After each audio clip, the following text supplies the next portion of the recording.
boa tarde, pessoal. O tema de hoje da Web Conference é o método para identificação da especialidade conscienciológica pessoal. Essa aula foi baseada num artigo, tá, que foi aceito para publicação no Journal of Conscienciology, que deve estar saindo no próximo número do Journal, tá bom? Bem, qual a importância da gente definir a nossa especialidade conscienciológica pessoal? O que é isso? Qual a importância disso? Quando a gente traça a nossa Proexis, a gente traça em base em quê? Em base nos nossos trafores, nas nossas qualidades, nas nossas competências. E, especificamente, nós temos um público-alvo para a gente assistir.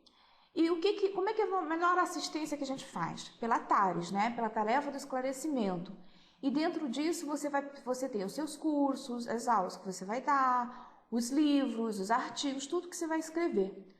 E sobre o que você vai escrever? O ideal é que você tenha uma linha de pesquisa, porque é aquela linha que você se preparou no curso intermissivo, que o público-alvo está envolvido. Então, você definindo especificamente qual a sua especialidade, você qualifica a sua TARES. Né? Você tem mais, não que você não atue fora da sua especialidade, que você não vai fazer assistência. Mas ela é o quê? Ela é mais qualificada quando você define a sua especialidade, certo? Então, porque ela é o quê? Ela é a sua marca registrada, tá bom? E o que eu defini como sendo o método experimental para a identificação da especialidade conscienciológica pessoal? É um conjunto de ações pensênicas cujo objetivo é definir a área de atuação assistencial da consciência dentro da Max Proex da conscienciologia. Sinonimologia, sistematização para posicionamento multidimensional dentro do maximecanismo interassistencial. Ele é um dinamizador evolutivo, uma ferramenta pró-evolutiva. E não é garantia de complexo, como nada na vida, é a garantia de complexo. Né? A garantia do complexo é a atuação disso. A identificação da área que você vai atuar é o primeiro passo, certo? Bem, como é que a gente pode identificar onde que a gente vai atuar? Partindo do pressuposto seguinte, gente, quando estava no período intermissivo, nós definimos algumas áreas de atuação, como que seria as nossas pesquisas, em qual grupo que a gente ia trabalhar, isso tudo. Só que isso é muito dinâmico. Por que isso? Porque por alguns motivos você não consegue executar exatamente o que você traçou como primeira opção. O que poderia fazer com que você não conseguisse alcançar isso? Por exemplo, você definiu que ia trabalhar com um certo grupo e esse grupo deveria chegar junto com você para fazer uma especialidade, desenvolver uma pesquisa numa área. Mas por algum motivo essas pessoas não conseguem chegar. Você chegou, mas seu grupo não chegou. Então nós temos o quê? Outras opções. De repente, aquele momento ali não dá para você fazer aquela pesquisa. Outra coisa, às vezes o grupo ainda não está tão maduro para o que você quer pesquisar. Né? Quantas vezes o professor Valdo Vieira já tinha uma pesquisa numa área desenvolvida, mas ele não pôde, naquele momento, apresentar aquela temática porque o grupo não está pronto. Isso também pode ser o caso de qualquer um de nós, não só do professor Valdo Vieira. E outra coisa é que às vezes nós já traçamos tudo isso, mas devido aos percalços da nossa vida intrafísica, a gente não consegue, naquele momento, atuar naquela especialidade. Você não está pronto intraconsciencialmente para atuar, né? Então, existem vários fatores que vão fazer com que você talvez não consiga atuar naquilo exatamente que você definiu no intermissivo. A gente normalmente, o que a gente fala? Que quando a gente vai fazer uma pesquisa, os fatos e os parafatos vão orientar a gente, vão dizer para onde a gente tem que caminhar, o que a gente tem que pesquisar. Então a gente está extrapolando isso para quando a gente está fazendo autopesquisa para definir qual é a especialidade conscienciológica que eu quero atuar, os fatos e parafatos também vão ajudar a gente a definir. Porque assim, ela foi traçada com uma lógica daquele momento evolutivo, certo? Mas em compensação é sempre dinâmica a questão da Proexis, ainda mais quando se trata de uma Proexis grupal. Então esse método experimental que eu tentei traçar, ela foi baseada num curso que eu fiz, que foi definição da especialidade pessoal, que foi feito por várias instituições conscienciocêntricas, né? Aqui no CAEC, mas que hoje em dia ela não está tendo. E com várias informações dentro de um curso, eu peguei e montei um método tá? Em ordem, para poder auxiliar as pessoas e definir essa especialidade. E como é que seria esse método? Esse método, então, é assim, nós temos vários passos, por exemplo, nesse caso vocês podem ver, tem um problema evolutivo, o público-alvo, quais as soluções possíveis, os aportes, a identificação dos trafores, o perfil assistencial, o perfil voluntariado, o perfil pesquisístico, a produção científica. Você vai trabalhar em cima de uma hipótese, tá? Fazer um experimento, analisar e verificar se é a sua especialidade. Vocês podem verificar que tem um loop dentro desse metodologia, que é o que faz a parte experimental, de você experimentar o negócio para ver se está funcionando, se não está, você faz novamente uma nova hipótese. Agora eu vou falar isso passo a passo, tá? Com maior tranquilidade, cada passo desse método. Uma das primeiras partes é a questão do problema evolutivo. O que é o problema evolutivo?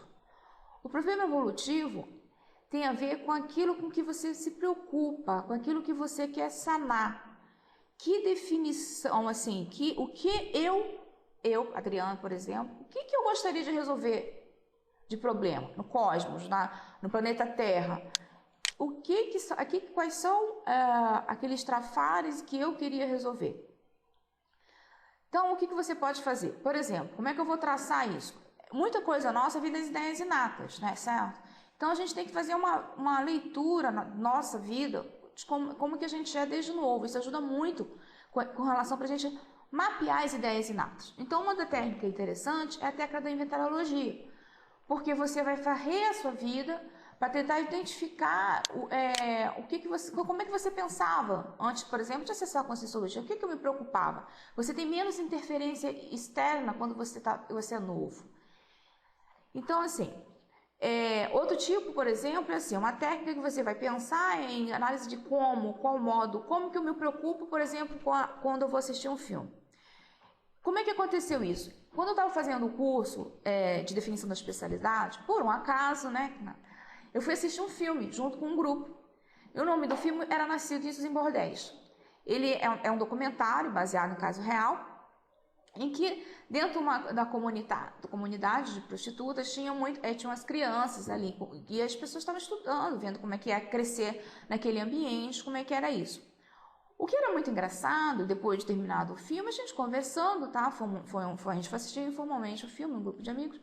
Eu verifiquei que cada um se preocupou ou ficou mais, foi afetado emocionalmente por um viés, por uma leitura diferente do filme. Por exemplo, teve gente que ficou preocupado, nossa, que legal, como é que a gente pode dar acesso ao estudo formal para os filhos das prostitutas, porque eu acho que o único jeito dessas crianças saírem daquele ambiente seria pelo estudo. Já teve gente que ficou pensando, poxa, como é que isso vai acontecer de novo? Quantas vidas vai se repetir? Por que a evolução tem que ser sofrida? Por que aquelas crianças têm que estar naquele ambiente? Outros já não. Por que essas prostitutas têm filhos? Deveria ter métodos, ter cursos esclarecendo, ter aulas esclarecendo de contracepção. E teve gente, não, é um absurdo, as prostitutas também têm direito de ter filhos. Então deu uma discussão. O que eu achei interessante nisso é que dali você via como as pessoas pensam de modo diferente para a mesma casuística. A casuística ali era um grupo de pessoas, um grupo de prostitutas com filhos, vivendo todo mundo junto naquela situação. Mas como a gente pode fazer isso, né? Por que cada um vê esse problema de um jeito? Bem, o que a gente pode fazer então? A gente vai reunir todas as informações, quer dizer, dos filmes que você vê, analisar as coisas que te preocupam no dia a dia, quando você olha seus amigos, alguém, o que você se preocupa? Como é que é isso? E aí junto com o seu inventariograma. Então, assim, qual é o exemplo que eu dei? Um resumo. A evolução lenta e sofrida, estagnação evolutiva, é uma coisa que sempre me preocupou, antes mesmo de acessar a Conscienciologia, eu sempre tinha aquela coisa de evolução. Nossa, como é que tem essa questão das pessoas terem que viver de novo e ter que ser assim, desse jeito, várias vidas repetindo a mesma coisa? Então, aquela coisa muito do ser humano ter que sofrer por causa disso. A outra coisa era a falta de percepção que estão estagnados. Então, as pessoas, em geral, elas nem percebem essa estagnação, não se dão importância para isso. e ficam na robotização, também isso é uma coisa que para mim sempre me incomodou. Outra coisa, identificação e aceitação de patologias psiquiátricas, isso que eu acho que é uma das grandes estagnações do ser humano, são nossas patologias, certo? A gente tem patologias de vários níveis, o trafar não deixa de ser uma patologia. Agora, a patologia psiquiátrica, por exemplo, é uma coisa que sempre me chamou a atenção, de que as pessoas, mesmo elas estando, sendo, por exemplo, da conscienciologia, tendo um acesso à informação de ponta, elas não identificam e nem aceitam, elas nem se aceitam como tendo uma patologia. Então, a pessoa que tem uma depressão, fica naquela estagnação, ela diz que aquilo é melinha e isso não anda. E essa falta de aceitação também sempre me incomodou. A ignorância multidimensional, né, que é um dos maiores fatores do atravancamento da evolução do ser humano, é você não se dar conta que a vida é multidimensional. E a questão do apodeutismo evolutivo, né? A pessoa nem pensar nisso, nem pensar em evolução. Então, isso mais ou menos foi uma junção da minha autopesquisa de qual que seria o problema evolutivo, do que eu me preocuparia. A partir disso, um outro estudo importante é do teu público-alvo. O que é o público-alvo? Qual é o público-alvo que você vai fazer assistência, que você tem rapport com aquilo, tá? Então, uma técnica importante é a sociometria, que você vai fazer uma medida das relações do seu grupo. Então, como é que você faz a sociometria? Você vai fazer uma análise da sua família, do seu grupo karma, do seu grupo de trabalho, do seu grupo de amigos. Você vai ver como é que você se encaixa nesses grupos. Como é que você quais são as características que você tem afim a esse grupo. Então, o público-alvo interassistencial, por exemplo, no meu caso, eu coloquei consciências estagnadas evolutivamente, porque isso tem muito a ver com as minhas preocupações. E, além disso, tem a ver com os grupos com que eu ando, com a minha família, com os locais de trabalho, com as pessoas que me chegavam para ser assistidas. Isso é uma coisa muito importante na definição do público-alvo, é você avaliar isso, na sua história de vida, que tipo de pessoas chegam para você ser assistido. No meu caso, sempre chegou muita gente depressiva, bipolaridade, monoteísta. Então, assim, independente da segunda conscienciologia, se fora, era o tipo de pessoas que estavam à minha volta. Então, essas eram as minhas oportunidades assistenciais. Muitas chegavam para mim. Eu não sou da área médica, tá? Eu sou engenheiro, sou professora da área de engenharia elétrica, eletrônica. Mas, independente disso, sempre chegavam pessoas com esse perfil. Até porque nessa vida eu fui depressiva, fiz tratamento. Então, eu tenho aquele rapport da compreensão e da cura. Mas, mesmo não estando curada ou não tendo mapeado essa patologia, essas pessoas chegavam para mim para eu poder ajudar, tá?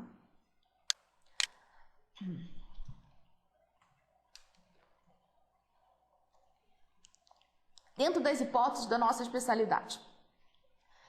A especialidade conscienciológica pessoal, em princípio, ela é definida para você fazer talhas, para você publicar, escrever. Então, tem uma hipótese que essa especialidade ela tem a ver com os intensivista especificamente. Não associe de um modo geral, mas porque quando a gente vai escrever sobre conscienciologia, quem é o nosso público-alvo? Nosso público-alvo é as pessoas da conscienciologia ou que estão ou que ainda faltam acessar, que de certo modo tem cões para compreender do que você está falando. Tá? Você vai definir uma especialidade falando multidimensionalmente, multiexistencialmente, a pessoa tem que ter algum cons para compreender aquilo. Ainda mais considerando a conscienciologia, que é uma ciência, em que nós temos muitos neologismos e que nós vamos escrever. Quem vai compreender o que nós estamos falando?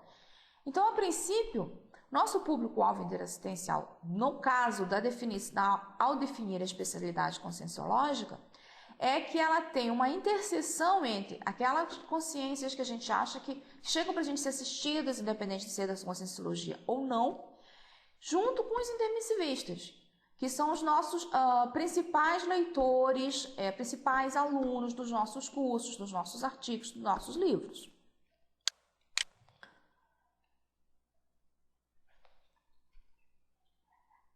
Bem, Dentro disso, tá? No meu caso, o que eu rastreei da questão da estagnação no grupo dos intermissivistas?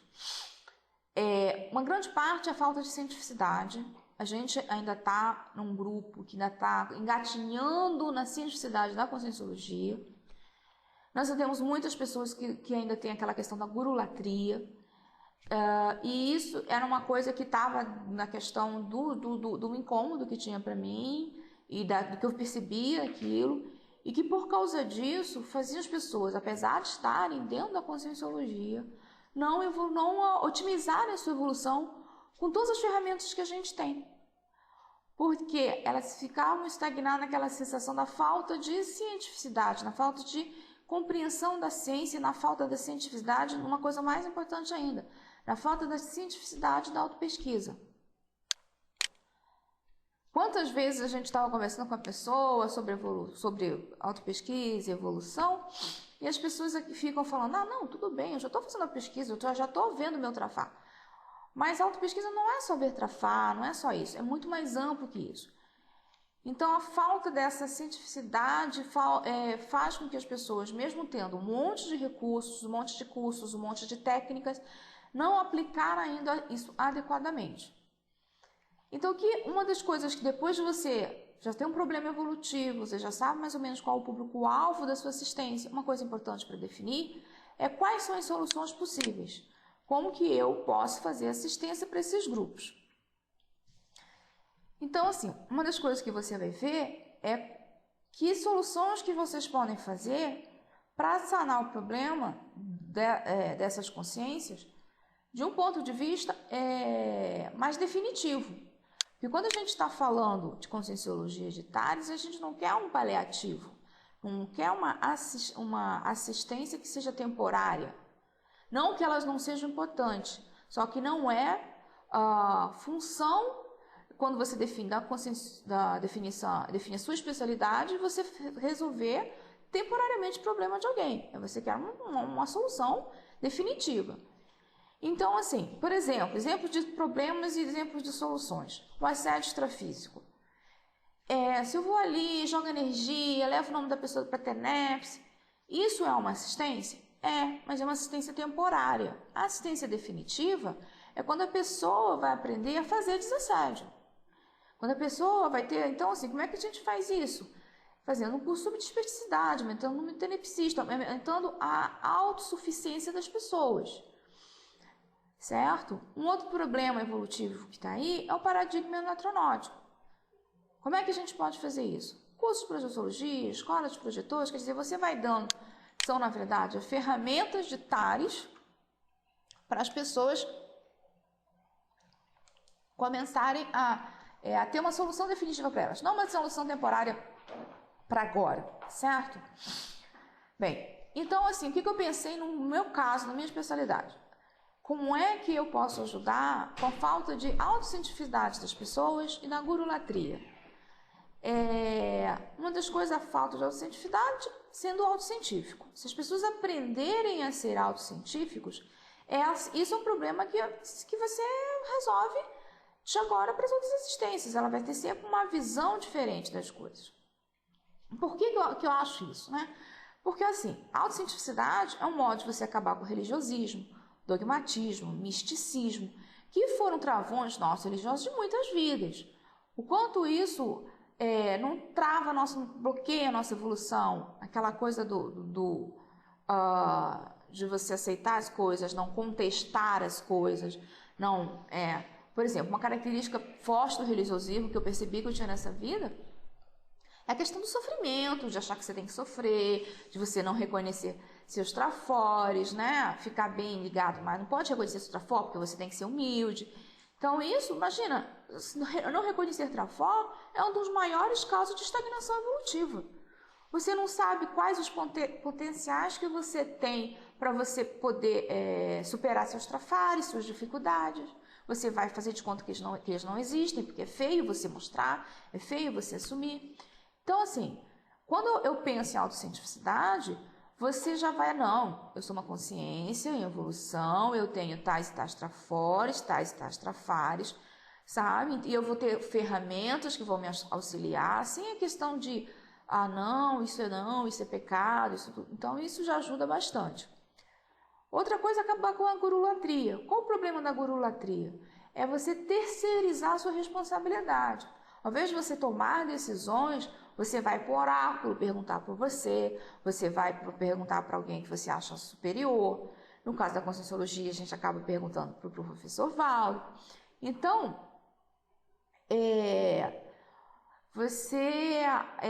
são coisas que você pode, com a autocientificidade, você pode começar a avaliar. Não quer dizer que a gente não vá buscar um auxílio com pessoas especialistas ou com pessoas que tenham uns trafores em áreas que eu não tenho. Se eu tenho um problema, eu preciso de uma ajuda externa, eu preciso fazer uma consciencioterapia, eu vou com os consciencioterapeutas para me ajudarem, até o momento que eu aprenda a fazer autoconsciencioterapia, certo?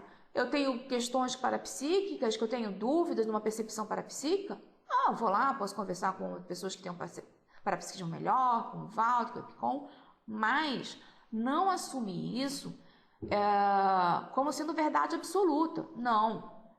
O professor Valdo falou, é verdade absoluta. Você tem que levar para a tua pesquisa, tem que levar para as coisas, para o que você tem.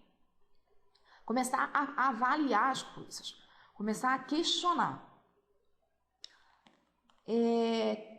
Tem uma pergunta aqui, Camargo, é isso? Adriana, no seu verbete sobre autocientificidade, você mencionou arcaicos e antigos esquemas mentais que travam a evolução consciencial. Como nós podemos lidar com esse fato? Bem, o modo mesmo desses esquemas mentais para a gente mudar, o que eu falei da autocientificidade, é do questionamento. Porque a gente tem muitas coisas que a gente faz automaticamente, certo? Nossos pensamentos são muito automáticos. Então, você tem que começar a questionar. Eu, por exemplo, tive muita dificuldade nessa vida a aceitar alguma coisa boa, tá? A coisas, sei lá, ou ter uma boa moradia, ter um carro, eu achava que não. Tinha um voto de pobreza velado. Então, eu tinha que começar a questionar por que esse voto de pobreza? Por que eu não mereço isso? Por que tem certas pessoas que elas acham que merecem e por que eu acho que eu não mereço? Então, você começa a questionar uma coisa ou outra. Nessa questão dos questionamentos, de você ver por que você pensa assim e não assado, essas coisas todas, nesse tempo, eu estava fazendo consciencioterapia. E eu tive uma retro em que fazendo um exercício, fiz a seguinte pergunta. Por que eu sofro? Por que eu sofro? Surpresa minha, né? Apareceu assim, palavras garrafais na minha frente por Jesus. Então, assim, aí eu comecei a me compreender. Uma coisa que para mim eu nunca tinha passado até aquele momento, pensado em religiosismo. Porque nessa existência eu nunca consegui me fixar numa religião. Eu sempre tive esse problema. E eu identificava que, assim, que eu tinha alguma coisa, achava que também sou japonesa, como vocês podem ver, né? Que eu sou desse japonês, então tem isso tudo. Mas eu nunca achei que fosse por uma religião. Eu achei que, claro, todos nós passamos por religiões no passado, mas eu não pensei que fosse tão forte, tão presente. Então, a partir do momento que você vai fazendo autopesquisa, você vai tendo as retas por consequência do seu investimento, você vai se compreendendo e vai tentando mudar. Uma das coisas bem assim, forte que eu fiz nesse momento, eu precisava e não aceitava, até por questão de otimização, de tempo, de tudo, mudar de lugar de onde eu estava morando. Eu morava num apartamento que não estava sendo adequado aqui em Foz do Iguaçu, um local para mim bem pouco acessível e tudo. Eu tenho um filho também, que a gente na escola e tudo nessa época. Para eu conseguir mudar para um apartamento melhor, um local melhor, eu tive que passar por isso. Porque eu não conseguia, eu não aceitava que eu merecesse ter aquilo. Não quer dizer que eu consegui 100%. De vez em quando, eu ainda me pego com pensamentos bem de não merecimento. Então, às vezes, você tem que parar para avaliar, tá? Acho que assim, eu acho que a parte mais difícil nossa é aquela contínua pesquisa o tempo inteiro, você está anotando, avaliando o que você está fazendo. Maranã, é isso? Está perguntando se você já foi religiosa. Sim, eu tenho uma religiosidade, sim. Em vidas passadas, Eu já fui freira, já fui padre, isso eu já tive algumas rendas. Nessa vida eu não tive religião, mas eu percebi com a pesquisa que eu tinha muitos traços religiosos. E o traço religioso, gente, é pura falta de autocientificidade na prática. Por quê? São dogmas que você aceita. Que dogmas que eu aceitava, por exemplo? O voto de pobreza velado. Isso era um dogma que eu aceitava. Um dogma é que você tem que ser humilde. A palavra humildade tem duas acepções, ou várias, na verdade, se você procurar num dicionário. Uma das acepções é que humildade é você se reconhecer inferior aos outros. E o outro é que você possui limitações. Então, assim, você reconhecer que você tem limitações, você tem trafalhos, tá perfeito. Isso é autocientificidade. Mas você se achar que você é inferior aos outros, isso é religiosismo, tá? Então, isso são traços religiosos, certo? Independente de você ter religião ou não nessa vida. Então, dentro dessa falta dessa estagnação evolutiva das pessoas, eu vi que a questão que a autocientificidade é uma coisa que resolveria, não o meu problema somente, mas com muitos problemas. Que quase tudo que a gente passa é a consequência da autocientificidade. Por exemplo, o que eu falei? Que um dos grupos que eu tinha que assistir, ou faz parte dos meus grupos de assistidos, são as pessoas com patologias psiquiátricas, bipolaridade, outras. Eu já percebi que tem gente esquizofrênica. E o que é isso? Qual o problema dessa patologia? O problema da patologia é que, em geral, a consciência não aceita a doença. Ela não se reconhece como portadora. Eu agora não me lembro bem a referência, e isso é exatamente isso. O ser humano aceita falar para os outros: eu tenho uma doença cardíaca, mas eu tenho uma doença no meu cérebro, eu tenho uma doença psiquiátrica, não aceita. Qual a diferença? O cérebro ou o coração? Um problema do soma, certo? Claro que por trás de toda doença tem a questão psicossomática, tem a questão intraconsciencial. Mas a partir do momento que você está aqui nessa dimensão, você tem essa patologia, por que as pessoas não conseguem aceitar? Isso é uma dificuldade nossa, da consciência. Agora, vamos pensar agora aplicando a autocientificidade, outra forma da autocientificidade. Eu tenho uma doença, eu sou uma pessoa com vários veículos de manifestação, eu tenho um soma, eu posso ter tanto uma arritmia cardíaca, como eu posso ter um problema dos meus neurotransmissores e ser depressiva. Qual o problema? Qual o passo que você faria para tratar tanto o coração quanto o cérebro? Eu vou no especialista, vou ver se eu preciso tomar remédio, vou ver se eu preciso, no caso da depressão bipolar, se eu preciso de uma terapia, uma consciencioterapia, não tem problema nenhum. Então, assim, eu vejo que a autocientificidade, ela também desdramatiza os nossos problemas, desdramatiza as patologias. E ela ajuda muito na autopesquisa. O meu caso, por exemplo, no caso da depressão. Eu tive depressão, eu comecei a ter depressão aos 16 anos de idade, por um evento específico na família. E eu comecei o tratamento na época, não gostei do tratamento, não queria tomar remédio. Eu até hoje não gosto de tomar remédio, né? Então, passei por 20 anos querendo ganhar, vencer na vontade, na força. Até o momento que você diz assim, gente, isso é muito pouco científico. Por quê? Se durante 20 anos a força de vontade não foi suficiente para vencer a patologia, com vários cursos, com um monte de coisa, está faltando alguma coisa que precisa utilizar. Preciso de mais uma ferramenta. E qual foi a ferramenta? Aí eu fui no psiquiatra, eu fui no médico, resolvi tomar remédio, fazer consciencioterapia. Então, assim, e aí a autocientificidade entrou. Porque é tal de reconhecer os seus limites. Até onde eu consigo ir sozinha, onde eu preciso de ajuda externa, onde eu preciso de um especialista que cuide do meu soma. Então, assim, durante não me lembro agora se 2 ou 3 anos eu tomei remédio, já faz mais de ano que eu não tomo, mas eu nunca mais tive problema nenhum. Ou seja, foi um problema somático, que tomando remédio por um tempo, junto, claro, com a consciencioterapia, que eu tinha questões intraconscienciais para resolver, e pronto, resolveu. Mas nisso, a falta de autocientificidade faz a gente patinar no problema durante muito tempo. Porque a gente deixa assim, gente, autocientificidade não quer dizer que eu não vou estar atento ao meu psicossoma. Meu psicossoma é um veículo de manifestação que eu tenho e que eu vou ter por muitas vidas. Mas quer dizer que você vai desdramatizar, você vai compreender que você tem o mental soma, e tem o psicossoma, e tem um soma, e tem seu negrossoma, e você vai trabalhar com todos os veículos. Você não vai esquecer de nenhum deles, tá? O que acontece em geral? As pessoas que são mais ligadas à ciência convencional, aquela questão de cientificismo, quando fala em cientificidade, esquece, pensa mais em ser racional. Não que ser racional é uma coisa que não é excelente, mas o problema é que a gente racionaliza.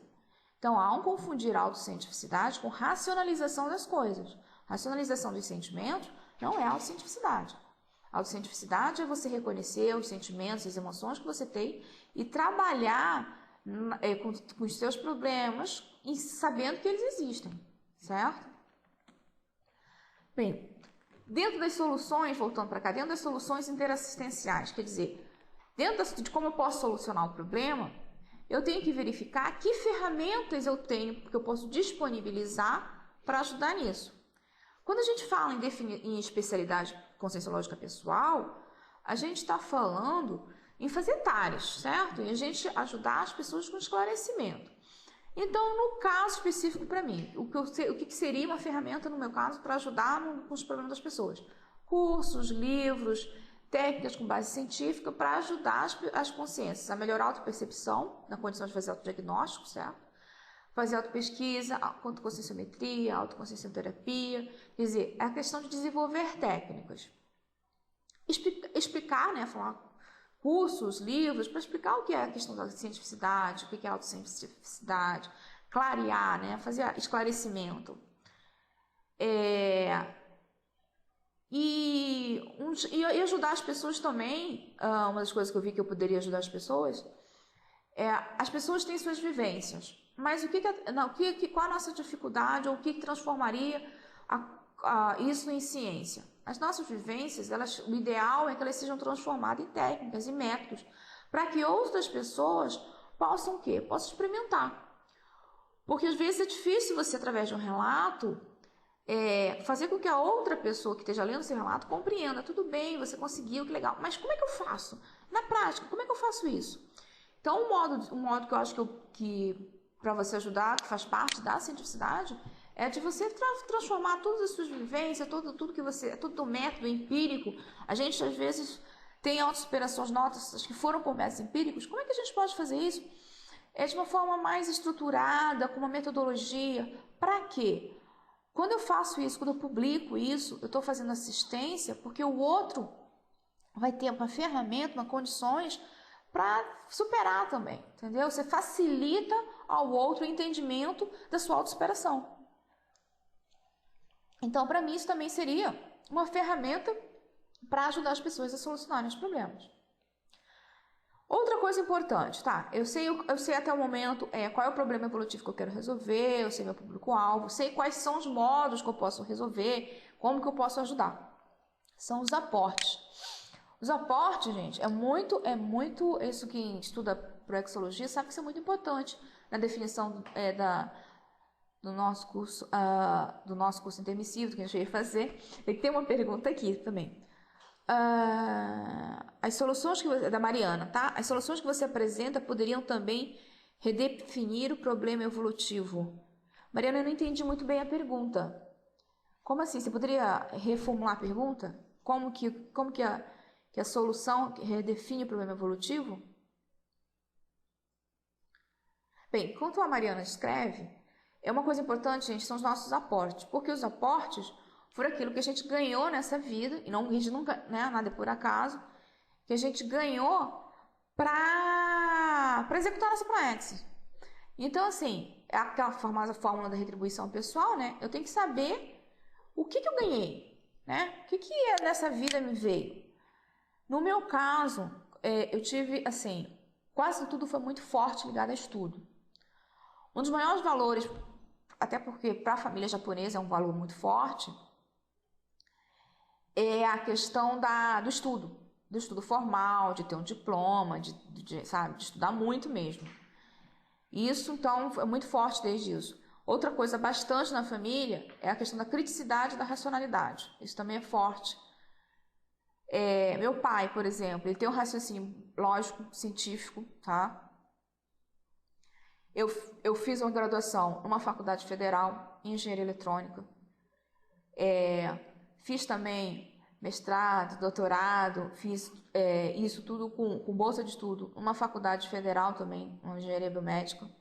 e ainda também ganhei um pós-doutorado com bolsa de estudo também numa universidade federal. Então, os meus aportes sempre foram muito ligados ao estudo, a conhecimento, certo? Mariana reescreveu aqui a pergunta, não é isso? Por exemplo, ao praticar conscienciometria, é possível modificar ou redefinir? Sim. Gente, nada é estático na vida, né? Quando você começa a analisar o autoconhecimento, você pode chegar à conclusão que o seu problema evolutivo, se tinha definido lá na frente, estava errado, não é bem isso. Então, assim, não é que essas coisas são estáticas, eu defini isso, nisso eu não vou mexer, não é isso. Cada vez que a gente vai passando passo a passo pelas etapas de uma pesquisa, a gente vai ampliando a nossa visão, né? A gente começa a ter uma cosmovisão do problema, com certeza. Isso vai ajudar a gente a redefinir. Pode ser que a gente chegue lá na frente, não era nada disso, tá? Então, tudo a gente tem que anotar. E tem que ter uma visão assim, bem ampla das coisas. Pode ser que a gente chegue à conclusão lá na frente que o nosso problema evolutivo não era esse, certo? Outra coisa junto com os aportes, que é muito importante pra gente, é a identificação dos trafores. Isso é básico, né? Se eu venho para... como é que eu vou executar a minha proex? É com o que eu sei ou com o que eu não sei? Não vai ser com meus trafores, com meus trafais. Vai ser com os meus trafores. Então, assim, existem vários métodos de identificação de trafores. Um que eu acho bem interessante é você fazer análise rápida do conscienciograma, tá? Você pode pegar o conscienciograma, responder as minhas questões de modo rápido. E você ter de cara quais são os seus megatrafores e os seus megatrafares. Assim, quais são as áreas que você tem uma facilidade maior. Heterocrítica, você pedir para as pessoas fazerem uma listagem dos trafores. Eu recomendo, assim, dependendo do perfil da pessoa, dependendo dos seus amigos, nem pensar em trafar nesse momento. Pensar em trafor mesmo. Porque as pessoas têm muita dificuldade de fazer uma heterocrítica de trafar. Aí você pede para as pessoas, eu quero trafor e trafar. Aí as pessoas acabam não te dando. Mas se você falar, eu quero só os trafores, porque agora o meu momento evolutivo é de estudar os meus trafores. Você consegue muito mais feedback se você pedir os dois. As pessoas te dão feedback de trafor com muita boa vontade. Trafar, todo mundo fica com medo, né? Como é que você vai sentir? Então, eu recomendo nessa fase, de repente, estudar só trafor, tá? Outra coisa, você pegar a inventariologia que você já usou lá no início do método para ver como que você era, quais eram os trafores que vocês tinham, desde criança, como que você era, isso ajuda. Perguntar para os pais, eu perguntei um pouco, como é que era quando criança, porque às vezes algumas coisas da sua vida, elas vão te limitando, né? Às vezes a criança, por exemplo, eu, por exemplo, quando criança, sempre fui líder das coisas, mas aí com a vida, com muita coisa que foi acontecendo, eu fui deixando essa liderança de lado, eu estava achando que estava me atrapalhando, e estava num momento na vida que eu não era líder de nada, eu conseguia epicentrar nada. Então, mas vendo meu inventariologia, eu vi como no início, no passado, na infância, na adolescência, isso era uma coisa forte em mim. Outra técnica interessante, a técnica da tábula rasa. Então, assim, ficar num ambiente tranquilo, fazer a técnica da madrugada junto, né? Acho que ajuda. E pensar assim, quais são os meus trafores? Isso aí, reescrevendo, tá? Fazer conexão, comparo, sem juízo de valor. Não, esse trafor não tem, absurdo. Não, nesse momento isso não é momento de pensar. Eu sempre falo que a parte da aquisição de dados não é hora de pensar. É hora de você fazer a aquisição dos dados sem juízo de valor, sem ficar analisando muito, porque senão a gente começa a usar todos os subterfúgios, tá, gente? Para não identificar as coisas. E uma coisa interessante é que por mais que a gente pense que as pessoas têm um ego muito grande e tal, mas quando a gente fala em identificar trafor, quando é coisa mesmo de verdade, geralmente a gente foge. Porque quando a gente fala em trafor, identificar trafor, quando eu assumo meu trafor, eu estou assumindo responsabilidade. Porque assumir trafor é igual a responsabilidade. Agora que eu sei que eu tenho tal trafor, eu tenho a responsabilidade de usá-lo a favor dos outros, de usá-lo para fazer assistência. Então, a gente não é tão simples quanto parece, que você vai identificar facilmente seus trafores, tá? No caso, por exemplo, eu fiz uma compilação, quer dizer, eu apliquei todos esses métodos, compilei os dados, ficou muito forte a questão da cientificidade. Teve gente que disse que a cientificidade era o meu holopensene, então pessoas que nunca nem me viram, porque no início eu falava assim, autocorrupção, né? As pessoas dizem que eu sou científica porque eu tenho mestrado, tenho doutorado, as pessoas sabem disso, vão dizer que eu sou científica, mas isso não quer dizer nada. Mas pessoas que sim não sabiam nada de mim, não sabiam qual era o meu currículo, porque era uma coisa até que no momento eu escondia meu currículo de todo mundo. As pessoas falavam assim, não, se você é científica, dinâmica, como assim? Você nem me conhece. Então assim, não tem jeito, tá nas energias. Então tem que assumir, não adianta, né? Coerência, comprometimento, criticidade, raciocínio lógico, racionalidade, responsabilidade e teaticidade. Então assim, compilando, tá? Então não foi uma coisa tirada assim da cabeça, sozinha, heterocrítica, né? Tudo você compila esses dados. Isso é muito importante. Eu acho que uma coisa bastante importante é sempre, se possível, usar mais de uma técnica, porque uma vai revalidando a outra, certo? Você desconfia disso? Não, então vamos lá. Tem alguma coisa errada. Que foi o caso meu no início da cientificidade, que eu achei que não era um grande para fora, as pessoas achavam porque eu estava lá na academia. Mas quando você vai vendo, tem a teoria crítica de pessoas que não te conhecem, que estão chegando num curso, pegam num campo, não sabem nem quem você é e falam, não, é isso. E aí você vai vendo, você vai revalidando com uma técnica com a outra, né? Por exemplo, na inventariologia, eu nova, uns presentes, eu me lembro direitinho, quando meu pai me deu uma enciclopédia, Tesouro das Crianças. Meu pai comprou ele escondido, a prestação, e trouxe ele, como eu fiquei feliz. Era o livro que eu mais li. Eu li o Tesouro das Crianças de cabeça para baixo, do que jeito, várias vezes, porque não tinha muito livro na minha casa na época. Então, na minha casa só tinha o Barça, né, uma enciclopédia e o Tesouro da Criança, que, aliás, era um aporte que eu anotei. Minha casa não tinha muitos livros, mas tinha 2 enciclopédias, uma para criança e para adulto. E eu li aquilo demais. Então, assim, como isso vem desde a infância, né? Bom, disso tudo, continuando a metodologia, uma coisa que eu acho que é bem importante, que eu defini, é a questão do que eu chamei de perfil assistencial. O que é isso? Como que até o momento eu não sei qual é a minha especialidade, eu não sei como eu tenho que atuar, mas eu fiz assistência, certo? Até o momento eu interagi com as pessoas e fiz assistência, conscientemente ou inconscientemente. Como é que foi na prática que eu ajudei essas pessoas? Então, assim, eu percebi que uma das coisas que eu sempre fazia, desde nova, eu sempre gostei de dar livros para os outros. Eu sempre gostei de dar livros relacionados com a pessoa. Eu sempre gostei tanto de dar quanto de ganhar. Então, é até uma questão de perfil interassistencial, se for pensar, definir bem. Eu ganhava muitos livros de psicologia, assim, essas psicologias mais, como é que eu vou dizer? Um pouco ligada à autoajuda, mas escrito por psicólogos. Mas sempre gostei disso. E sempre gostei de dar livros assim. Então, livros que fizessem as pessoas pensarem. Eu não chegava para a pessoa e falava que ela tinha que trafar aquele defeito, né? No caso, na época, defeito. Mas eu gostava de fazer isso com as pessoas, dar um livro e tal. Instigar para pesquisar, entendeu? Quando a pessoa estava na religião, eu nem estou na conscienciologia, eu sempre achei que era muito limitante. Então, eu sempre fui do tipo de instigar as pessoas. E eu, de certa forma, por causa do meu abertismo, também sempre chegou gente de tudo que é área para mim. Gente da Umbanda chegou para conversar comigo, dizendo que era da Umbanda, assim, em um ambiente de trabalho, de pesquisa, como uma universidade, que as pessoas não conversam sobre isso. As pessoas, em geral, têm uma vida ali dentro e uma fora, que tem as suas religiões e tal. Diz, não, eu estudo isso, não sei o quê. E aí eu levo as pessoas para conversar. Então, isso eu vi mais pelo inventariograma, né? Que isso vem mais no meu perfil de como é que eu fazia assistência, mesmo antes de estar na conscienciologia. Outra coisa que eu fui ver, sempre baseando naquela história que os fatos e o parafaso orientam a pesquisa, uma coisa que eu quis pro método foi a questão do perfil voluntariado. Por quê? É assim, o que eu vejo? A gente não cai nos lugares por acaso. Você tem uma afinidade com um grupo, com um trabalho.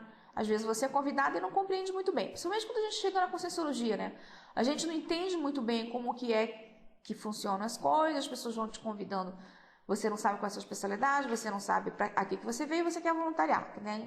Quero voluntariar, mas não sei o quê. E aí você, por um acaso, você é jogado por mais áreas. Então eu, raciocinando a questão que os fatos orientam a pesquisa, eu fui buscar, dentro de todo o lugar que eu passei como voluntário, o que tinha de comum. Aí, por exemplo, logo que eu entrei, eu fui voluntária do cadastro, tá? Isso aí até hoje não consegui encaixar ainda não. Um dia eu vou conseguir. Só que logo depois, mais ou menos um ano depois, eu já fui voluntária do planejamento proexológico do IPC São Paulo, que é o que a gente chama, em geral, de planejamento estratégico da instituição, que precisava o quê? Estava precisando reorganizar o Instituto em São Paulo. Depois disso, eu fui ajudar a organizar os seminários de pesquisa do Instituto. E ajudei no processo do novo pesquisário de São Paulo, ajudei a organizar, tá? Aí eu me mudei para Foz do Iguaçu. Assim que eu cheguei em Foz do Iguaçu, eu fui ser voluntária da Comunicões. Em que momento eu cheguei na Comunicões? No momento de estruturação. E aí eu fui para o técnico científico e ajudei a estruturar o técnico científico, a criar fluxos de trabalho, que não existia um técnico científico da Comunicões até aquele momento. Então, assim, o que eu percebi? Ou o mundo vive em reestruturação o tempo inteiro, ou eu chegava exatamente no momento que aquela área, aquela instituição estava se reestruturando. E eu falei assim, nossa, como eu tenho a ver com reestruturação, com organização, em algum momento essa questão de organização, reorganização tem a ver comigo. Alguma coisa eu tenho que fazer em relação a isso, tá? Continuando traçando, assim, gente, até o momento é tudo do passado, tudo do que a gente já fez, tá? Perfil pesquisístico. O que eu chamo de perfil pesquisístico? Assim, quando eu vou falando, estou falando de especialidade, eu estou falando de uma coisa que eu vou o quê? Estudar e me dedicar. Me dedicar a gerar conhecimento, a gerar verpon e tudo. Como é que eu, até o momento, que áreas me interessaram? Certo? Isso não muda. E isso não muda de um dia para o outro, né? Você não pega, você um dia vem lá, sei lá, pesquisando história e tal, outro dia chega assim, não quero mais saber história, que vou querer estudar biologia. Não é assim. Em geral, a gente tem uma coisa que a gente vem a vidas, não só agora, estudando. Então, assim, você já recupera o CONS, já quando criança você já tem você já tem algo afim com aquilo ali. Por exemplo, eu quando criança, eu morava no Rio de Janeiro, e lá tem aquele jornal O Globo, se eu não me engano, e no Globo tem Ciência e Vida, não sei se ainda tem, tinha quando eu era criança, são Ciência e Vida. Eu só lia duas coisas quando criança no Globo. O Globinho, né, que vinha os desenhos lá, e Ciência e Vida, que era, não sei se era meia página e tal. E Ciência e Vida sempre eu queria ver o que estava ali de Ciência e Vida, tecnologia, por exemplo, aplicada à biomédica, que foi onde no final, depois eu me especializei, eu fiz mestrado, doutorado em engenharia biomédica. Então, desde criança eu já tinha interesse por aquilo. Não surgiu do nada. E aí eu fui tentar, então, baseado tudo no meu histórico, como é que seria o meu perfil? Quais seriam, então, o que eu fui tentar ver? Quais áreas de conhecimento que a pessoa tem facilidade, né? Que área que você tem mais facilidade? Tem gente que é basicamente humanas, tem gente que é basicamente saúde. Então, qual a área? Eu acho que isso já te mapeia desde criança, né? Tipo de livro que você tem na biblioteca. Tirando a conscienciologia, ou pensando mais quando nova, que livros que você lia mais, que livros que você gosta, que você tem prazer. Que, gente, a execução de ProEx é, antes de tudo, prazer. Elas têm desafios, mas são desafios prazerosos. Se você não está bem naquilo, é muito pouco provável que você esteja na ProEx. Tá? Eu nunca vou dizer, você não está de jeito nenhum, porque eu acho que só quem pode dizer é a própria consciência, mas é pouco provável. Então tem que ter prazer. Então, definição da especialidade, a sua especialidade tem que ter prazer. O que eu gosto de estudar, o que eu gosto de ler.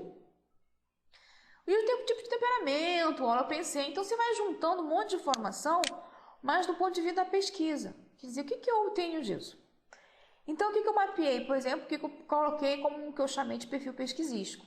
Cientificidade, pragmatismo, generalismo, tá? Por que generalismo?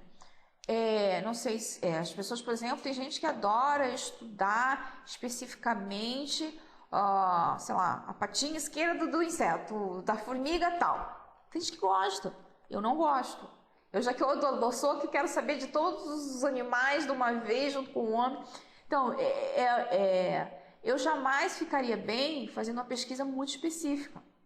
Eu gosto de uma coisa mais generalista. Acaba, às vezes, pecando é ótimo, né? Acabei de falar de religião, mas eu acabo caindo, às vezes, pela superficialidade, tá? Eu tenho que tomar cuidado. Mas eu tenho que levar em consideração que eu tenho perfil generalista. Eu gosto de saber por alto de todas as coisas para ter uma visão das coisas. Facilidade de diagnóstico, isso é uma coisa que eu sempre tive, de qual o problema, eu acho que até por isso que hoje que eu chego muito em coisas de reestruturação, porque antes de tudo, para você saber O que você tem que mudar, o que você vai reestruturar é você diagnosticar o problema. Onde é que está o problema? Por que eu tenho que mudar? O que eu tenho que mudar? Então, isso eu vejo que eu tenho uma facilidade para isso. Transformar soluções empíricas em técnicas, foi o que eu falei, que até um modo de você ajudar os outros, é um modo de você fazer assistência, você pegar todas as suas vivências e, se possível, transformar num método que ela possa ser replicável, o método possa ser replicável. Afinidade com exatas e biomédicas, e a área minha profissional, tá? É a área que eu faço pesquisa, a área de engenharia biomédica, fiz pós-doutorado na área de psicobiologia, então eu norteio por essa área.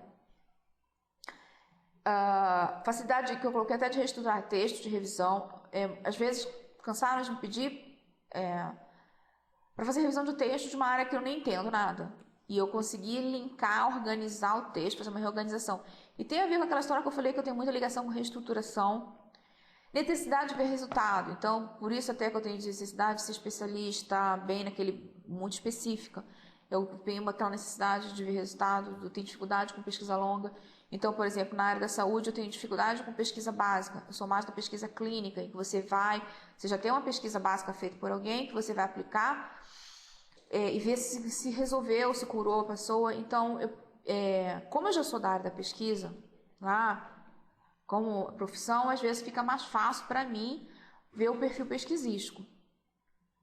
Mas quem não dá para você pensar em as áreas que você tem afinidade de leitura, isso ajuda bastante, né? O que você gosta, como que você pensa, como é que teu modo de pensar, isso vai ajudar, tá? A definir qual o perfil pesquisístico. Agora uma coisa, gente, se você não consegue fazer uma daquelas caixinhas dessa metodologia, não consegui resolver com a meu, sei lá, não consegui identificar minhas soluções possíveis, não tem problema. O que a gente quer com essa metodologia? Ter o maior número possível de fatos e parafatos indicando. Mas pode ser que, sei lá, como até a Mariana falou, de repente às vezes pode não estar muito claro no início. E a partir do momento que você vai estudando mais, fazendo mais autopesquisa, aquilo pode estar claro. Então, de repente, para algumas pessoas, quem nunca fez pesquisa, está chegando agora na Conscienciologia, o perfil pesquisístico pode ser um pouco mais difícil. Mas isso não invalida você continuar tentando aumentar o número de variáveis, né, da sua pesquisa. No meu caso, quando fui querer definir minha especialidade pessoal, eu já tinha algumas publicações, tá? Tem uma publicação do método traforismo, tem algumas coisas que não foi publicada em termos de escrita, mas eu de apresentar um seminário de pesquisa, por exemplo, autopesquisa, teoria e prática, que foi no IPC, em São Paulo. Escrevi sobre trafores, potencializadores evolutivos, estava escrevendo sobre protocolo de pesquisa. Então, assim, eu já tinha publicado algumas coisas, mas eu não sabia ainda qual é a minha especialidade. Dentro da produção, por exemplo, eu estava escrevendo um livro, que eu estou escrevendo, ainda estou, que é Evolução através da Autocientificidade. Quer dizer, eu comecei, e eu acho que acontece na maior parte das pessoas da Conscienciologia, eu comecei a produzir sem nem saber especificamente onde que eu tinha que atuar. De acordo com os meus conhecimentos, eu fui escrevendo, com as minhas vivências, eu fui escrevendo. Mas agora, o que eu já fiz me ajudou a definir aonde que eu tinha que atuar, né? Até porque essa questão do meu traço de generalismo, um pouco de traço de superficialidade, faz eu atuar em várias áreas, não focar. E aí a especialidade é um modo de você focar. E aí, com base nisso tudo, né, todas as informações reunidas,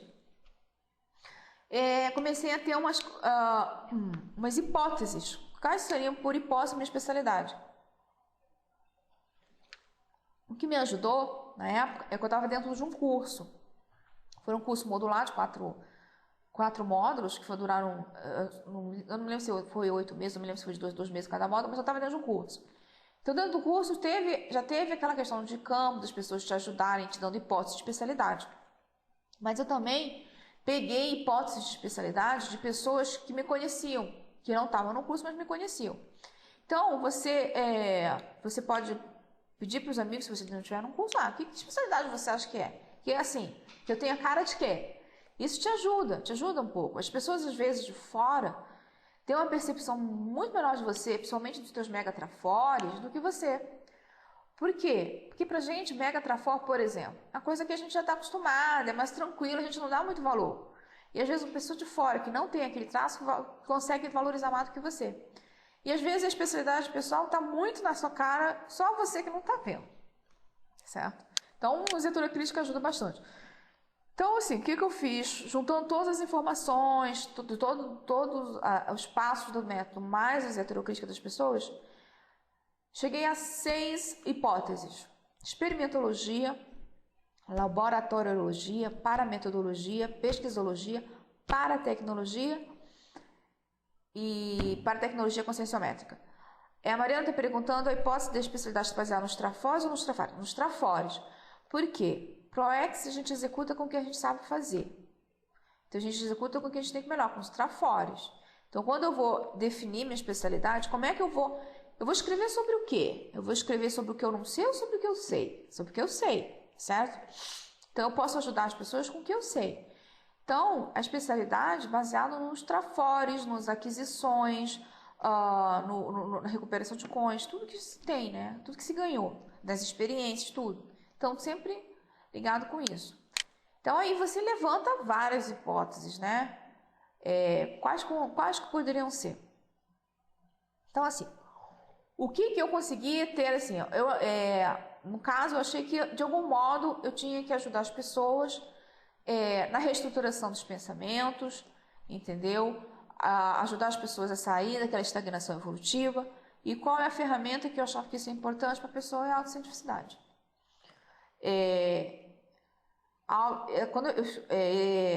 Esse curso eu fiz vai fazer já uns 3 anos, fiz, e volta e meia a autocientificidade de novo cai na minha mão, como foi o caso do verbete, né?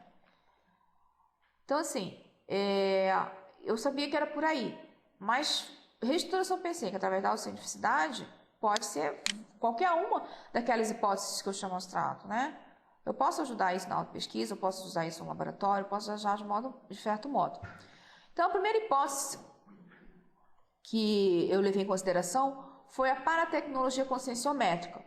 Por que a paratecnologia conscienciométrica? Primeiro que eu estou ligado muito à tecnologia, por ser engenharia eletrônica, eu trabalhar com isso. Então, a tecnologia é uma coisa que eu tenho muita afinidade. Conscienciométrica, porque eu sempre estava em questão, eu tenho facilidade de metria em várias áreas, tá? Então, então, a primeira hipótese foi para a tecnologia conscienciométrica, muitos feedbacks das pessoas, não, essa é a sua área. Então, tá. Então, eu assumi como sendo a minha área. Ao assumir como sendo a minha área, a gente vai começar o quê? Eu tenho uma hipótese, agora em cima dessa hipótese, eu vou fazer um experimento.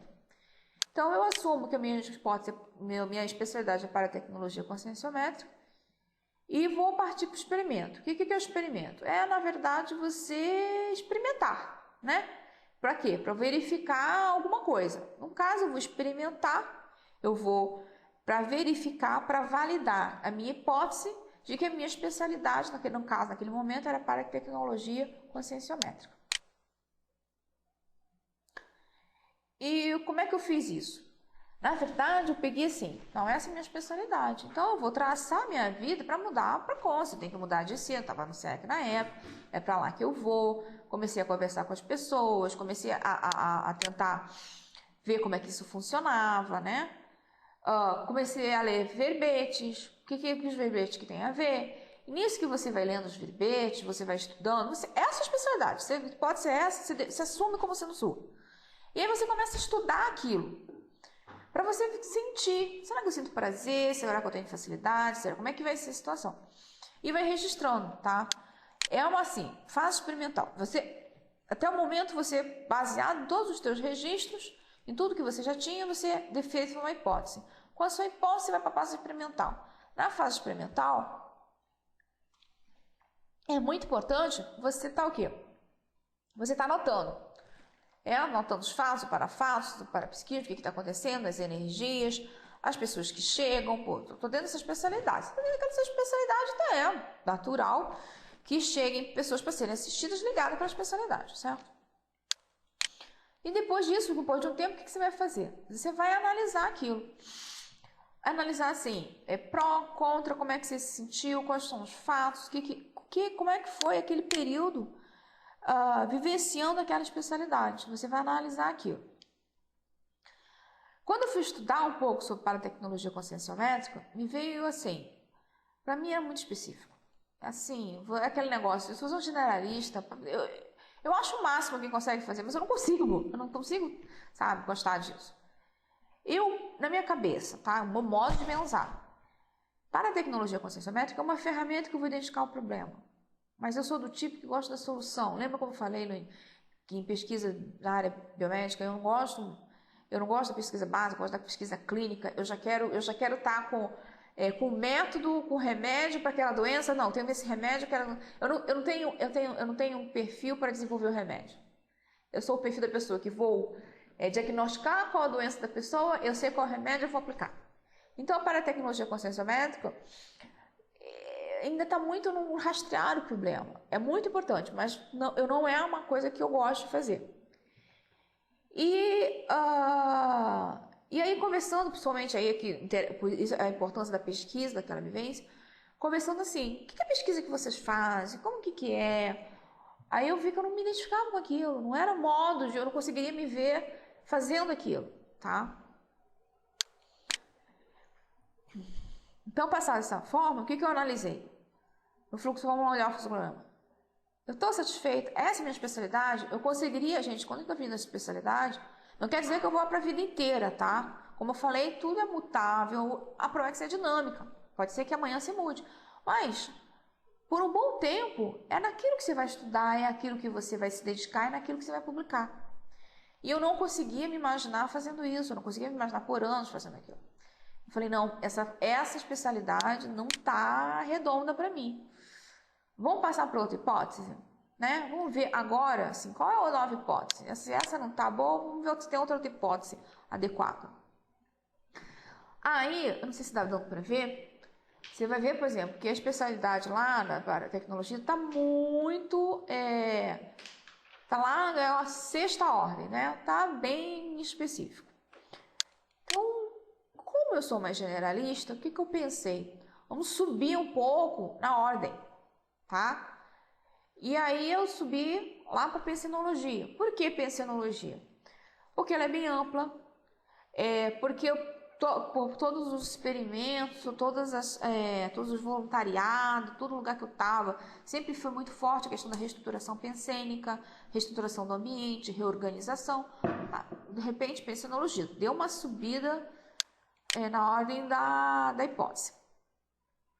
Aí, novamente, eu tenho uma nova hipótese, e o que eu vou fazer? Vou fazer um experimento. E aí eu fui fazer a mesma coisa que a outra, vou buscar com aquela especialidade, vou fazer pesquisa, vou tentar identificar o que é pensinologia. Conversei com algumas pessoas, tinha gente que conhecia uma pessoa que a especialidade dela era pensinologia. Eu até falei, poxa, mas é tão amplo e tal, assim. Então, por que pensinologia? Tentar compreender o que é especialidade. Porque assim, gente, como é que eu vou definir o que eu vou trabalhar por um tempão se eu não sei nem o que é direito? Então, vamos ver o que é a pensinologia. Assim, eu na verdade achei aquilo muito por alto, aquele negócio. Como é que eu ia fazer assistência de verdade? Não, tá, para fazer assistência, pensinologia, tá muito vago. Tem que ter alguma coisa específica da pensinologia. É restauração pensênica, mas como, quando, onde? Então, assim, não. Então, eu acho que precisa de uma coisa mais definida, mais específica, né? Então, assim, não achei que pensinologia, acho que não era minha especialidade, tava faltando alguma coisa mais prática, porque pragmatismo é um dos trafores meus. Então, eu precisava de uma coisa bem mais pragmática. Então, não serviu. Novamente, o que aconteceu, então? Eu fui estudar uma outra hipótese, né? Qual seria a minha nova hipótese? Aí, que hipótese que surgiu, se eu não me engano, desde que a Kinesiologia, até que eu tive uma ajuda na Apex. A Apex tem um CAPEX, que é um serviço de atendimento à programação existencial, se eu não me engano. CAPEX, Serviço de Atendimento à Programação Existencial, é um serviço gratuito da Apex. Você pode marcar e você tem uma hora que eles vão te atender, conversar com você. Nesse serviço, eles deram a ideia, poxa, acho que desde que a Kinesiologia tem tudo a ver com você, com a cientificidade. Você vai ajudar as pessoas na reestruturação pensênica, porque descrenciologia nada mais é que reestruturação pensênica. As pessoas já têm várias crenças há várias vidas, ou algumas dessa vida, e ela tem que desconstruir, né? Falei, realmente, acho que tem tudo a ver, tem a ver com cientificidade, tem a ver com estruturação pensênica, tem bastante interessante. Ok, vou assumir isso como hipótese da especialidade. Aí o que eu fui fazer? Aí eu fui estudar os verbetes. Eu peguei todos os verbetes da enciclopédia da Conscienciologia, que fossem da especialidade da Descrenciologia, tá? Então eu fiz o estudo de todos os verbetes para me identificar, para poder entender. Quando eu li o verbete Descrenciologia, uma coisa me chamou muita atenção, que ele tinha a ver com destrutologia. Isso eu não gostei. Esse termo eu não gostei. Aí depois, impactoterapia. Então, assim, quando você fala em descrenciologia, é como se você chegasse para a pessoa e ela chegasse assim, não, tá tudo errado.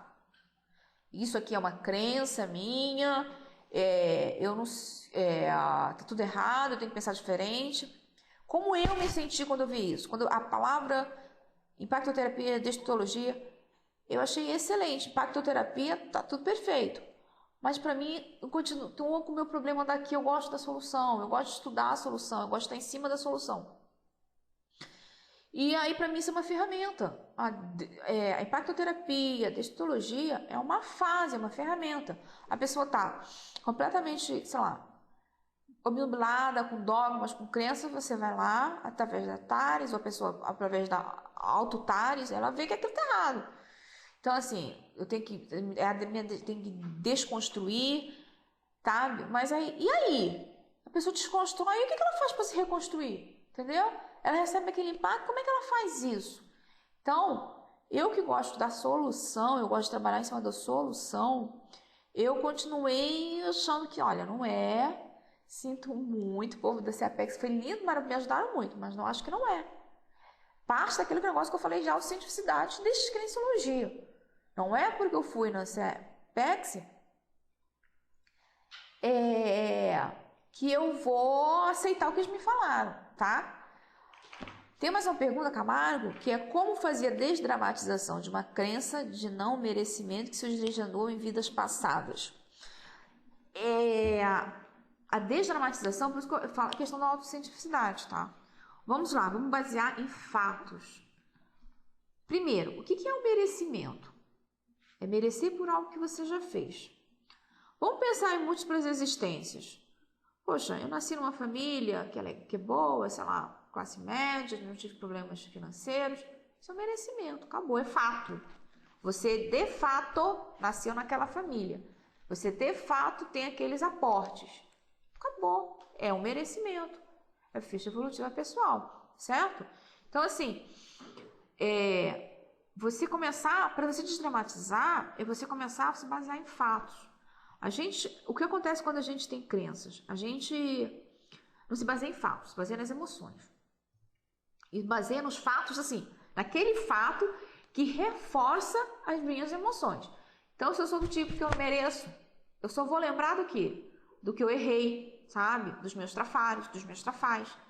Então, quando a gente fala tem que anotar tudo mesmo, por que isso? Porque quando você está anotando fatos e parafatos, sabe? Quando você anota suas percepções, e eu falo que eu acho que essa hora não é a hora de pensar, você não põe filtro. Aquele fato aconteceu. Então, quando você vai ver, aquilo aconteceu. Se aquilo aconteceu, não tem argumento. Contra fatos não há argumento. Então, para você mesmo, você não se contra-argumentar. Isso é óbvio que eu mereço isso. Não sei por quê. Não sei o que eu fiz, mas de algum modo eu mereço. Então, assim, vai conseguir de uma vida para outra, não. Vamos conseguir de uma vida para outra. De um dia para o outro. Falar assim, não, eu não mereço, agora eu vou passar a merecer tudo. Não. E às vezes a gente tem que fazer de fora para dentro.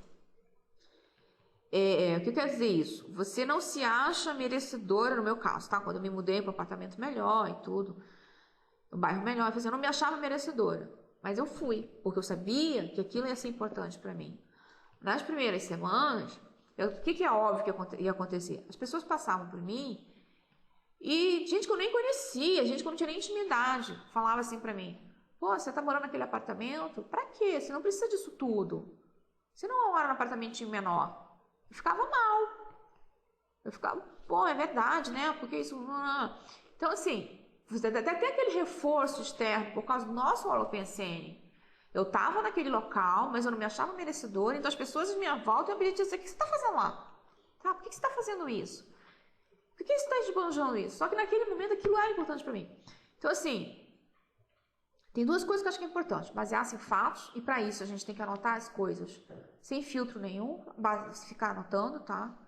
E outra, às vezes você tem que fazer de fora para dentro. Você tem que fazer as coisas externamente para depois você mudar isso então consciencialmente, tá? Não é, acho que não é de um dia para o outro. Tem mais uma pergunta que é da Mariana. Gostaria de conferir se estou entendendo bem. A especialidade deve ser a solução do problema evolutivo. A especialidade, ela deve te dar condições, ferramentas para ajudar a solução do problema evolutivo. Então, por exemplo,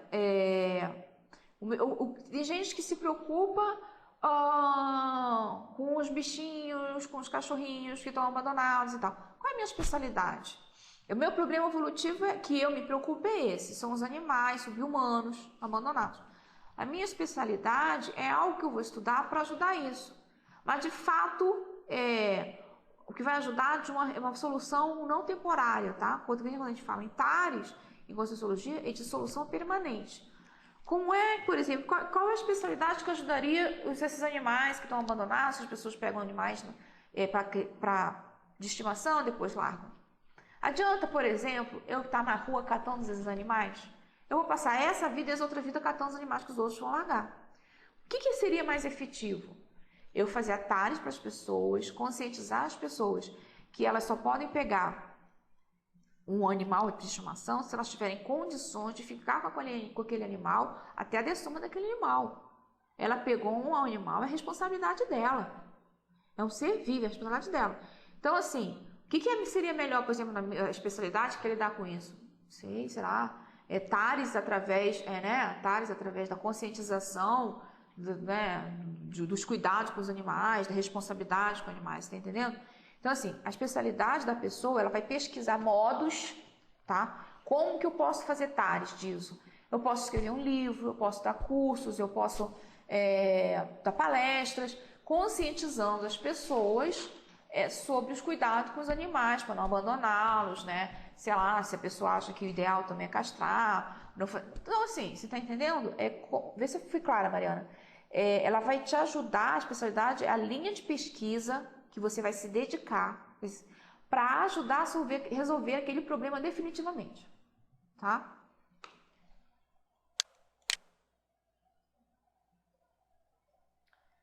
Questão da desconscienciologia que eu estava falando, né? Voltando. Então, o que para mim aquilo estava perfeito, mas não encaixava bem. Sabe aquela coisa que não encaixa com você? Não encaixava, porque para mim aquilo não era uma ferramenta. Depois que você faz impactoterapia, o que você vai fazer com a consciência? Como é que ela vai superar o problema, né? Então, ela já descobriu, você mostra para ela o problema, a desconscienciologia vai fazer, às vezes, o mundo da pessoa cair. Então, acho que faz parte até do processo de autocura. Mas não é uma coisa que eu gostaria de me dedicar. Não é uma coisa que eu teria prazer em ficar estudando, escrevendo, falando. E aí, então, a hipótese e a outra hipótese, depois indo até de volta, eu peguei e voltei naquele momento, eu já tinha até esquecido aquela planilha com os feedbacks, né? Com os heterocríticos e tal, com as ideias, que uma das especialidades seria experimentologia. Aí lá vou eu novamente, uma coisa que eu tenho muita afinidade com a enciclopédia da conscienciologia, vou eu estudar sobre experimentologia, vou eu fazer novo experimento. Não, agora essa é minha especialidade e eu vou começar a fazer análise em cima disso, que eu vou estudar. Bom, estudando sobre experimentologia, estudando sobre a especialidade que naquele momento eu defini como sendo a minha. É minha experimentologia, é minha especialidade. É nisso que eu vou me dedicar. Ela inclui autopesquisologia, que era uma das especialidades que estava lá como hipótese, né? Poderia ser. A deskinesiologia, tá? a parametodologia, a paratecnologia e a teaticologia, certo? Aqui para mim tá tudo certo. Agora, por que também? Porque a experimentologia é generalista. Lembra que eu falei que eu não sou muito específica, eu gosto daquela coisa mais generalista, de uma coisa mais que vai do início ao fim da pesquisa. Eu gosto muito disso, eu gosto de participar da pesquisa do início ao fim. Então, e outra coisa, eu sou pragmática. Experimentologia é bem pragmática possível, né? Você vai lá, você tem uma hipótese, você vai lá, testa a hipótese, faz o experimento, pronto, bem pragmático. Engloba desde levantamento de problemas, experimento, apresentação de resultados, quer dizer, engloba tudo. Ela estava bem de acordo com o meu temperamento, tá? Aquele meu modo de agir, como é que eu sou. Então, naquele momento, eu achei que a experimentologia estava bem de acordo com o que eu estava estudando, estava bem de acordo com o meu perfil. Tem uma pergunta aqui da Camargo, que é: qual o seu conceito sobre o que é descrenciologia? Qual a importância da descrenciologia? Descrenciologia vem de descrença, né? Então, é você acabar com as crenças. Ela é fundamental. Quando a gente está falando de ciência, a primeira coisa que você tem que acabar são com os dogmas e com as crenças. Se eu acredito em alguma coisa, vem basicamente para acredito, eu tenho fé, né? Qual é a base? Por que eu acredito naquilo? Qual é a base? Então, assim, as doenças, por exemplo, que a gente tem, muitas doenças nossas psiquiátricas, elas são com base em crenças. Por exemplo, a depressão, ela é baseada em crenças. A crença de que vai dar tudo errado, a crença, entendeu? É tudo crença. Qual é o fato que te mostra que vai dar tudo errado? Então, são as crenças irracionais. As causas das nossas patologias, a maior parte delas são nossas crenças. Então, a descrenciologia é fundamental, tá? Só que, como eu falei, no meu caso, eu acho que ela é só ferramenta. Eu não conseguiria me imaginar dedicando somente a isso. Continuei, então, gente, continuei a pesquisar experimentologia. Então, assim, é um modo de você consolidar, por exemplo, essa web conference. O que ela é? Na verdade, eu tirei do título a palavra experimentologia porque ia ficar muito evidente. Mas é um método experimental para identificar a especialidade conscienciológica pessoal. Por quê? Porque você vai lá, você rastreia os problemas, você faz um levantamento de dados, você vai fazendo séries de experimentos para ver se aquilo é adequado, entendeu? Se for adequado, ótimo, você chegou ao seu resultado. Então, e assim, para mim, é que são as coisas. A nossa vida, o que é a nossa vida nessa dimensão? É uma grande experiência. Nós estamos lá no intermissivo, a gente faz um planejamento, que a gente vai vir aqui, vai ressomar e vai ter uma experiência, você faz um planejamento, você vai experimentar, e quando a gente dessomar, a gente vai ver o resultado dessa experiência. Então, para mim, a experimentologia engloba isso tudo. Você vai desde qual a causa até a solução, tá? E aí eu fui ver, porque eu falei com vocês, os GBETs, que é autopesquisologia, o binômio autoconscienciometria e autopesquisologia, descrenciologia, fatuística, paracientista, sistemata, planilha técnica, usabilidade. Assim, verbetes em que eu sentia um rapport muito forte, são verbetes que eu gostava bastante. Então, assim, aí tinha um porém, né? Aquele negócio de superficialidade, do mesmo modo que eu abandonei a hipótese da pensinologia, a experimentologia tem aquele caráter que parece amplo. Mas ele é uma especialidade que ele é amplo, no meu ponto de vista, até o ponto do perfil meu de generalismo, de englobar tudo, né? Eu, como uma especialista de experimentologia, eu provavelmente não vou ser eu que vou expandir lá, por exemplo, o conscienciômetro. Nossa, deu um branco agora. Das perguntas, conscienciograma. Não sei eu que vou expandir o conscienciograma. Mas eu vou usar o conscienciograma como uma ferramenta. Entendeu? Então, para mim estava tudo certo, era isso mesmo. As coisas que eu gostava bastante, que eu tinha muito rapport, que é a conscienciometria, a consciencioterapia, todas essas coisas, porque são as ferramentas que eu vou usar. Eu não sou o tipo de pessoa que gostaria de estar lá pesquisando para criar aquilo. Certo? Então, assim, nesse momento, avaliando, eu achei que estava super adequado. Depois, conversando com as pessoas, muita gente já achava que era a mesma especialidade. Lembra que eu falei que às vezes seu Omega Trafor, aquilo tudo tá na sua cara, né? Todo mundo percebe, menos você. Então, parece que ficou bem redondo. O histórico, tudo que acontece, o que eu escrevo por um acaso cai nessa área.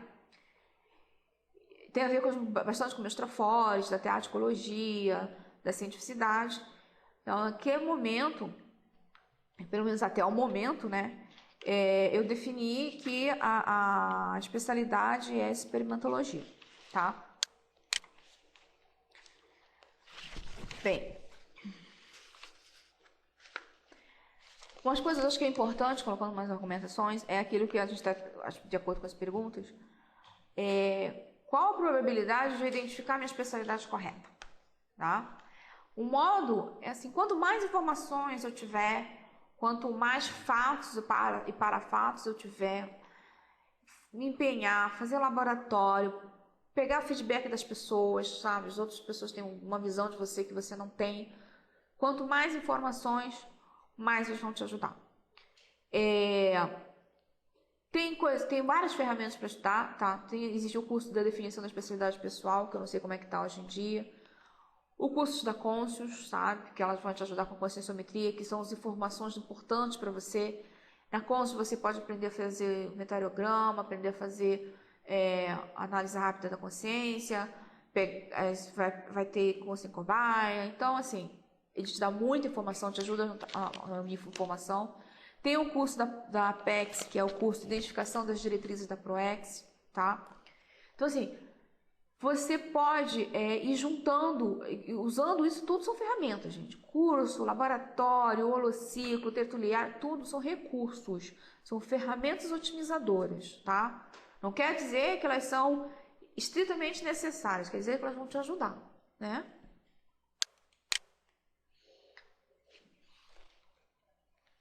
Tá? Uma coisa que foi questão de trabalhar com hipóteses, que eu achei isso interessante, não sei se vale para todo mundo, foi alternar os níveis da ordem da especialidade, de muito específico, é quase um processo interativo, e para o mais amplo, depois descer na especificidade, aumentar de novo o processo interativo. Eu acho que isso, no meu caso, ajudou a fazer o ajuste fino de qual seria a ordem da minha especialidade, tá? Outra coisa importante é que, como a gente sempre fala, tudo é muito dinâmico, a ProEx é dinâmica, a ProEx grupal é dinâmica, a especialidade conscienciológica, a pessoal, ela está muito ligada à ProEx grupal, que é exatamente qual o seu papel na ProEx grupal. Então, pode ser que hoje eu defina a experimentologia e amanhã eu chegue à conclusão que não é mais, não é, as coisas mudaram. Lembra que eu falei no início que você pode estar, hipoteticamente, numa outra especialidade porque o seu grupo não chegou? E vai que por um acaso meu grupo chega agora. Será que o ideal é eu continuar na experimentologia ou eu ir lá para aquela especialidade que eu defini lá no intermissivo? Então, assim, nada é estático, né? Então, é uma coisa temporária, que pode ser temporária até o fim dessa existência, né? Não é nada, não dá para definir tudo muito quadrado. Focar o que, gente? Qual é a importância de eu definir a especialidade? Definir a especialidade quer dizer que você vai qualificar a assistência. Você vai fazer aquilo, você é aquela mini peça no maxi-mecanismo. Você vai ajudar naquela posição em que só você consegue. Só eu consigo porque eu sou linda e maravilhosa? Não, porque eu tenho esses aportes, eu tenho rapport com esses assistidos, então eu vou fazer uma assistência mais qualificada, eu vou ter mais energia se eu fizer naquela área. Então, definir a especialidade é uma questão de assistencialidade, de qualificar a assistência, tá? Eu vejo que definir a especialidade, você juntando com outras ferramentas, você definindo seus megafocos, você definindo seu megatrafor, tudo isso vai te ajudar a alinhar com a sua ProEx, tá? A otimizar, né? Aquela coisa que eu falei que não é garantia de complexo, mas é uma grande otimização, porque uma coisa é o que eu estava fazendo, por exemplo, antes de definir a especialidade, que é escrevendo os artigos de acordo com o que aparecia na minha vida, de acordo com a experiência, e ia escrevendo para tudo. Outra coisa é a hora que eu vou escrever com um foco na experimentologia. Então, eu vou escrever sobre o mesmo assunto. O assunto pode não mudar, mas o modo que eu vou me expressar, as pessoas que provavelmente eu vou assistir estão mais adequadas se eu estiver dentro da minha especialidade, tá?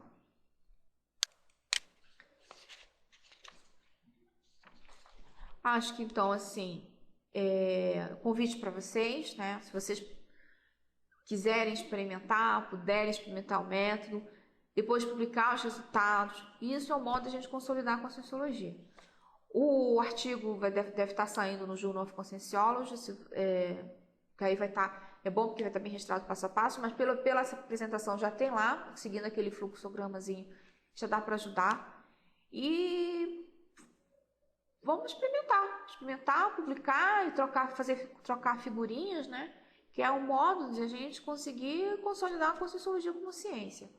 Enquanto a gente não pesquisar com seriedade, não experimentar e não publicar, todos os nossos conhecimentos, eles vão ficar perdidos, eles não vão ser, não é perdidos completamente, mas eles não vão ser tão aproveitados quanto seria se a gente estivesse escrevendo, publicando, atuando na nossa especialidade. Bom, por mim é só. Alguém quer fazer uma pergunta? Aproveitar que a gente tem 3 minutinhos?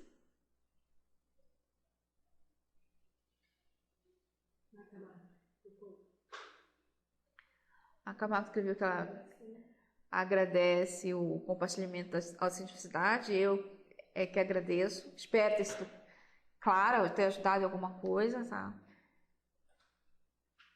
É difícil, assim, eu estava meio ansiosa antes dessa web conference, porque a gente não sei, né, como as pessoas não estão juntos, assim, às vezes você pode estar falando muito rápido e não está nem, né, se as pessoas estão compreendendo ou não, estava meio ansiosa, mas foi um prazer estar aqui. Boa tarde.